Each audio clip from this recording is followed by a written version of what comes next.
लाडगं या मालिकेच्या नवीन प्रोमोमध्ये आपल्याला पाहायला मिळणार आहे की आता सावीकडे पुरावा असल्याने ती धैर्याला बोलते, धैर्य माझ्याकडे ती एक निगेटिव्ह आहे आणि तुम्हाला ती दाखवायची आहे. आणि त्यामुळे आपल्याला कळेल की कशाप्रकारे दामिनी मॅडमला दयामामा जसं धाकात ठेवतोय. आता असं म्हटल्यानंतर तो बोलतो, सावी देवाने आपल्या प्रेमाची परीक्षा जिंकलीच म्हणावं आणि तुझं आणि माझं एकमेकांवरचं प्रेम ही आपलं जिंकलेलं आहे. त्यावरती दाखवत बोलते, ही बघा तुम्ही पूर्ण भाग बघा, तुम्हाला कळेल की नेमकं काय झालं आणि काय नाही. इकडे आता त्या दोघांना म्हणजेच रीना, पराग आणि या सगळ्यामध्ये त्यांना चांगलाच ते पुरावा मिळाला आणि तिघेजण खुश असतात. आता बाहेर आल्यानंतर लगेच सावी बोलते, आता हे बघा तुम्हाला महत्त्वाचं काम करायचं आहे, म्हणजे या फिल्मला व्यवस्थित फोटोमध्ये कन्वर्ट करायचं आहे. त्यावर आता रीना आणि पराग बोलतात, पण मलाही कळत नाही आहे कशाप्रकारे हे सगळं करायचं. त्यावर लगेचच तिथे आता या विचारात तो बोलतो, आणि एवढं रात्री उघडं तरी असेल का. त्यावरती बोलते, अरे हो वाटते मी विसरलीस, एक काम करा सकाळ झाल्या ही पहिले फोटो मध्ये कन्वर्ट करा आणि मग मला सांगा. आता असं म्हटल्यानंतर ते दोघेही बोलतात, होय पण आता आपल्याला इथून निघायला हवं. इकडे दयामामा तिकडे शोधत आलेला असतो की नेमकं कोण घुसलंय, पण तिथे कुणीही नसतं. शेवटी हे तिघही जण वाचून आपल्या इकडे पोहोचलेले असतात. इकडे धैर्य टेन्शनमध्ये असतो.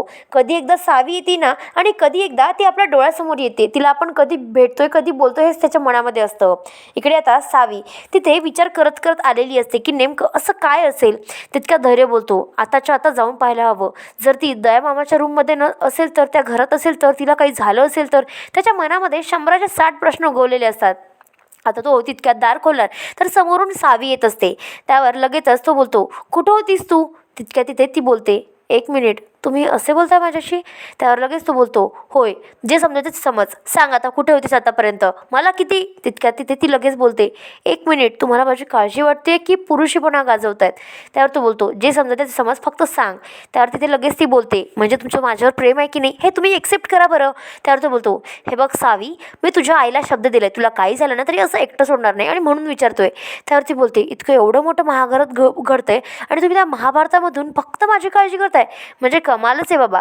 त्यावर तो बोलतो, सांगतेस का कसं. त्यावर ती बोलते, मला एक सांगा धैर्य, आपल्या साखरपुड्याला म्हणजेच तुमच्या साखरपुड्याला फक्त 48 तास बाकी आहेत. तुम्हाला भले या सगळ्याचं काही वाटत नसावं, पण मला वाटतंय आणि मला हे नातं टिकवून ठेवायचं आहे, म्हणून मी या सगळ्या नात्यांचा विचार करते आणि तेच पुरावे शोधण्यासाठी गेले होते.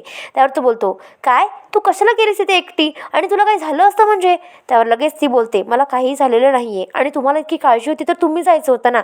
त्यावर तो काय बोलणार. इकडे दयामामा हा तिथे दारू पिऊन आलेला असतो. तो तमाशा घालत असतो, दामिनी मुजुमदार चल बाहेर ये, तुला कळत नाही का काय चाललंय ते, आणि तू मुद्दामून माझ्या मागे गुंड लावलेस. त्यावर दामिनी धावते त्याने बोलते, काय करतोस दया तू, तुला कळतंय का. त्यावर तिथे लगेचच ती बोलते की हे बघ जरा शांत हो, आणि तू दारू पिऊन काय काय बडबडतोयस. त्यावर तो लगेच बोलतो, काय बडबडतोयस, अगं तुझं सगळं सत्य सगळ्यांच्या समोर येणार आहे म्हणून तू मला मारण्याचा प्लॅन केला. त्यावर लगेच तिथे आता दामिनी बोलते, असं कसं काय करेल रे मी, आणि तुला कळतंय का तू काय बोलतोय ते. त्यावर तो लगेच बोलतो, मलाही कळतंय की तुला काय म्हणायचं आणि तुलाही कळतंय, तू असं का वागलीस ते सांग. त्यावर या सगळ्यामध्ये लगेचच दामिनी बोलते, हे बघ तू जरा शांत हो आधी, आणि तुला जे म्हणायचं आहे ना ते व्यवस्थित म्हण. आता या सगळ्यामध्ये तो लगेच बोलतो, मला काय वाटतंय, म्हणजे तुला काय वाटतंय मला समजत नाही हे सगळं, आणि असं म्हणून तो तिथे चांगलाच तिला झापत असतो. तर तो बोलतो, थांब आता सगळ्यांना सांगतो सत्य काय ते, आणि सगळ्यांना आडाओरडा करून ते बोलवण्यात येतं.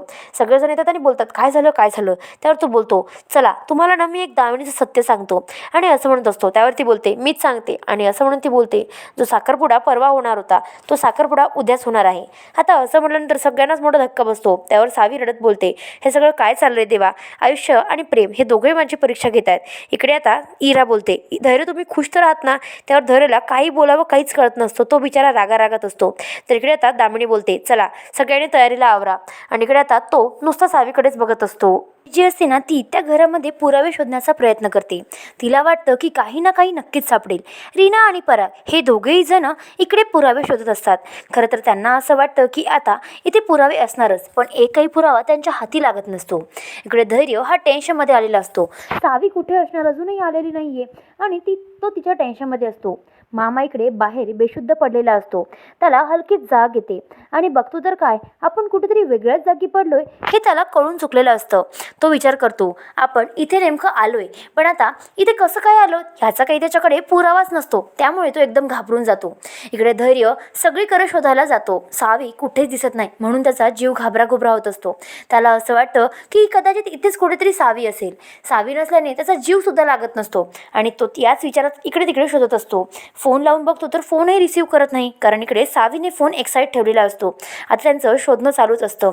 शोध मोहीम ही काही संपतच नसते. इकडे आता या सगळ्यानंतर धैर्य विचार करतो, ही सावी कुठे गेली आहे, माझं मन का लागत नाही आहे आणि मी तिच्याकडे इतका ओढल्या का जातोय. इकडे मामा विचार करत असतो, नेमकं आपण इथे कसं काय आलो. त्याला आठवतं की तो मेसेज. तितक्यात तो विचार करत बोलतो, म्हणजे हे सगळं ताईने तर नाही ना घडून आणलं, आणि हे सगळे पुरावे कसे काय, म्हणजे कुणाला कळलं असेल. आणि त्याला तो रात्रीचा मेसेज दिसतो आणि आठवण करून तो विचारतो की आता ताईने हे सगळं केलंय तर मला तिचं सत्य सगळ्यांच्या समोर आणायलाच हवं.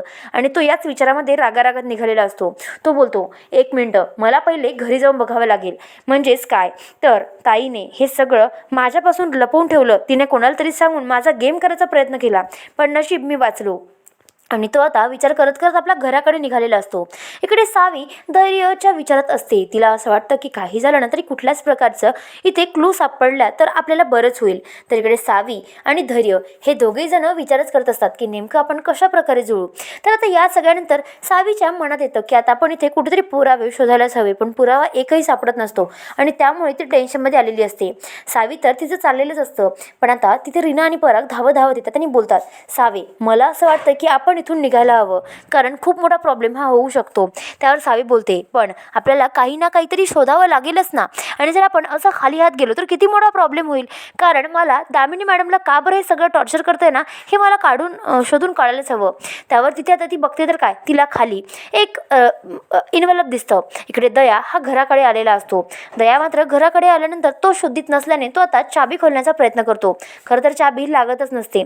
आता तो म्हणजे मद्यपान पिऊन असल्याने वेगळ्याच अवस्थेत असल्याने म्हणजे या सगळ्यामध्ये तो विचार करतो, हे सगळं काय होतंय. आता मी ताईला काही सोडायचं नाही आणि तिचा आता सगळ्यांच्या समोर मी पूर्ण पुरावा सगळं आणणारच आहे. आणि तो बिचारा याच विचारत असतो. इकडे सावी आता तिथे बोलते, एक मिनिट, हा काहीतरी पुरावा आहे आणि मला वाटतं की हा सुद्धा महत्त्वाचा आहे, आपण बघायलाच हवा. आता हे सगळं बोलत असताना तिथे रीना आणि पराग बोलतात, काय झालंय सावी, चल इथं मामा जर आला ना तर लई मोठा प्रॉब्लेम होऊन बसेल. त्यावर ती बोलते, हे बघा हे कसं तरी इन्व्हलप आहे. त्यावर आता ते इन्व्हलप खोलून बघतात. इन्व्हलपमध्ये निगेटिव्ह असते. तर ते बोलतात, आता ही निगेटिव्ह. त्यावर ती विचार करत बोलते, पण मला एक कळत नाहीये, या काळामध्ये निगेटिव्ह वापरत तरी कोण असेल. इकडे आता सावी बोलते, मला एक कळत नाहीये हे काय आहे सगळं. त्यावर लगेचच आता तिथे पराग आणि रीना बोलतात, मला असं वाटतं की आपण आताच्या आता इथून निघून जायला हवं, कारण दया मामा कोणत्याही क्षणी इथे येऊ शकतो. आता असं म्हटल्यानंतर तिथे ती निघण्याचा प्रयत्न करते. इकडे दया आता हॉलमध्ये आलेला असतो. हॉलमध्ये एंटर झाल्यानंतर त्याला कळतं की घरामध्ये कुणीतरी आहे आणि त्यामुळे तो एकदम टेन्शनमध्ये आलेला असतो. हा सगळं दामिनीचाच डाव आहे हे मात्र त्याला कळून चुकलेलं असतं. इकडे तो याच विचारात असतो. तर तुम्हाला हा भाग कसा वाटला ते मला नक्की कमेंटमध्ये कळवा आणि भेटूया पुढच्या भागात. तोपर्यंत शुभरात्री.